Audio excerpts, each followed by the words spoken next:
But ಆದರೂ ಸಹಿತ ಈ ಒಂದು ಶಿಕ್ಷೆಯಿಂದಾಗಿ ಸಹಜವಾಗಿ ಇವರು ಬಿ ಜೆ ಪಿಗೆ ಇರೋದ್ರಿಂದ ಉಳಿಸ್ಕೊಳ್ಳೋ ಪ್ರಯತ್ನ ಮಾಡಿದ ಸರ್ಕಾರ ಮಾಡಲಿ.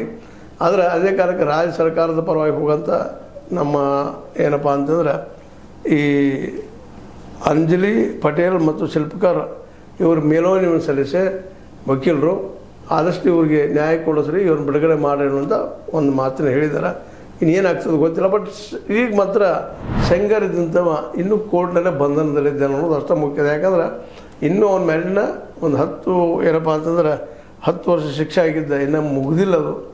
ಈ ಯಾವ ನೆಲೆ ಸಂತ್ರಸ್ತೆ ತಂದೆಯ ಕಸ್ಟಡಿ ಸತ್ತಿದ್ದಕ್ಕಾಗಿ, ಕಸ್ಟಡಿ ಅಂದ್ರೆ ಗೊತ್ತಾಗ್ತದೆ ನಿಮಗೆ, ಆ ಸಣ್ಣ ಜೈಲದಲ್ಲಿ ಪೊಲೀಸ್ ಜೈಲದಲ್ಲಿ ಸತ್ತು ಹೋಗಿದ್ದಕ್ಕಾಗಿ ಅವ್ರು ಇವತ್ತು ಅನಾಥರಾಗಿದ್ದಾರೆ. ಅದಕ್ಕೆ ನೀವೇ ಕಾರಣ ಅನ್ನೋಂಥ ವಾದನೂ ಮಾಡೋ ಸಾಧ್ಯತೆಗಳಿದ್ದಾವೆ.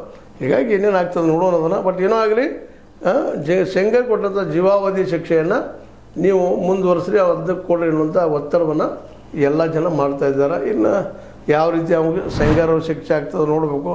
ಬಟ್ ಈಗ ಮಾತ್ರ ಸೆಂಗರ್ ಇದ್ದಂಥವ ಈ ಒಂದು ಬಂಧನದಿಂದ ಹೊರಗೆ ಬರುವ ಎಲ್ಲ ಸಾಧ್ಯತೆಗಳು ಇದ್ದಾವೆ ಅನ್ನುವಂಥದ್ದು ಅರ್ಥ ಆಗ್ತದೆ. ಇನ್ನಾದರೂ ಈ ಸೆಂಗರ್ ಅನ್ನುವಂಥ ವ್ಯಕ್ತಿ ಚೆನ್ನಾಗಿ ಇದ್ದರೆ ಒಳ್ಳೆಯದು, ಒಳ್ಳೆಯ ಆಡಳಿತ ನಡತೆಯಿಂದ ಹೊರಗೆ ಬರಲಿಕ್ಕೆ ಸಾಧ್ಯದ. ಇಲ್ಲ ಇಂಥ ನಡತೆಗಳು ಮುಂದುವರಿಸ್ಕೊಂಡು ಹೋದರೆ ಕಷ್ಟ ಆಗ್ತೈತಿ ಅನ್ನೋ ಸಾಮಾನ್ಯ ಅಭಿಪ್ರಾಯ. ಏನೋ ಆಗಿರೋ ಒಟ್ಟಲ್ಲಿ ಉನ್ನಾವದ ಸೆಂಗರ್ ನನಗೆ ಶಿಕ್ಷೆ ಆಗಿದ್ದಂತೆ ನಿಜ, ಆದರೆ ತಪ್ಪಿಸ್ಕೊಳ್ಳೋ ಪ್ರಯತ್ನ ಮಾಡ್ತಾಯಿದ್ದಾರೆ. ಸುಲಭ ಇಲ್ಲ ತಪ್ಪಿಸ್ಕೊಳ್ಳೋದು ಅಂತ ಹೇಳ್ತಾ ನಮ್ಗೆ ಅನಿಸಿದ ಕೆಲವು ಮಾತಾಡ್ತೀವಿ. ನೀವು ಲೈಕ್ ಮಾಡಿ, ಶೇರ್ ಮಾಡಿ, ಕಮೆಂಟ್ ಮಾಡಿ, ಸಬ್ಸ್ಕ್ರೈಬ್ ನಿಲ್ಲಿಸ್ಬೇಡ್ರಿ. H60 ನ್ಯೂಸ್ ಅರ್ಧ ಸಿದ್ದರಾಮಯ್ಯ ಸದ್ಯದ ಕೈಗೊಂಡು ಬಂದರೆ